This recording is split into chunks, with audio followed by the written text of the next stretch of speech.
न्याय का महत्व। एक राजा था जिसे शिल्पी कला अत्यंत प्रिय थी। वह मूर्तियों की खोज में देश प्रदेश जाया करता था। इस प्रकार वे कई मूर्तियां अपने राजमहल में लाकर रखते और स्वयं उनकी देखरेख करवाते। सभी मूर्तियों में उन्हें 3 मूर्तियां जान से भी ज़्यादा प्यारी थी। सभी को पता था कि राजा को इन मूर्तियों से अत्यंत लगाव है। एक दिन एक सेवक इन मूर्तियों की सफाई कर रहा था। तभी गलती से उसके हाथों एक मूर्तियां टूट गई। जब राजा को यह बात पता चली तो उन्हें बहुत क्रोध आया और उन्होंने उस सेवक को मृत्यु दान दे दिया।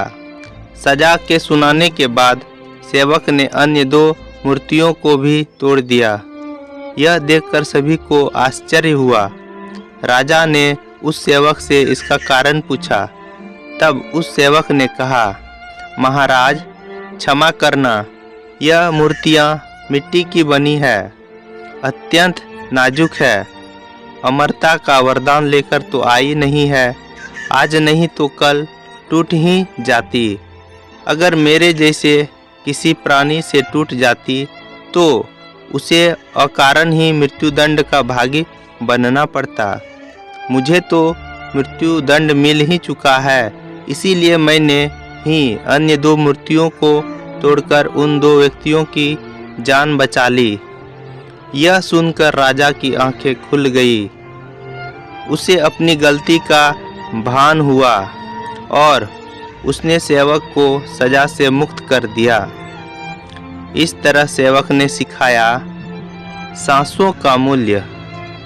न्यायाधीश के आसन पर बैठकर अपने निजी प्रेम के चलते छोटे से अपराध के लिए मृत्युदंड देना उस आसन का अपमान है। एक उच्च आसन पर बैठकर हमेशा उसका आदर करना चाहिए। राजा हो या कोई भी, अगर उसे न्याय करने के लिए चुना गया है तो उसे न्याय के महत्व को समझना चाहिए। मूर्ति से राजा को प्रेम था, लेकिन उसके लिए सेवक को मृत्युदंड देना न्याय के विरुद्ध था। न्याय की कुर्सी पर बैठकर किसी को भी अपनी भावनाओं से दूर हटकर फैसला देना चाहिए। राजा से कई गुना अच्छा तो वो सेवक था जिसने मृत्यु के इतना समीप होते हुए भी परहित का सोचा। यह कहानी हमें अपने जीवन में भी बदलाव करने के प्रति प्रेरित करती है। कभी कभी हमारी प्रिय वस्तु के टूट जाने अथवा खो जाने पर हम अपनों पर ही गुस्सा करते हैं। हम एक वस्तु और रिश्ते के फर्क को भूल जाते हैं और अनादर करने लगते हैं, जो कि गलत है।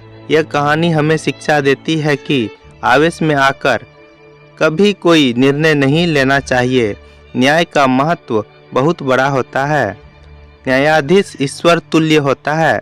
अगर ईश्वर भी भक्तों में प्रिय एवं अप्रिय देखने लगे तो संसार का रूप ही बदल जाए।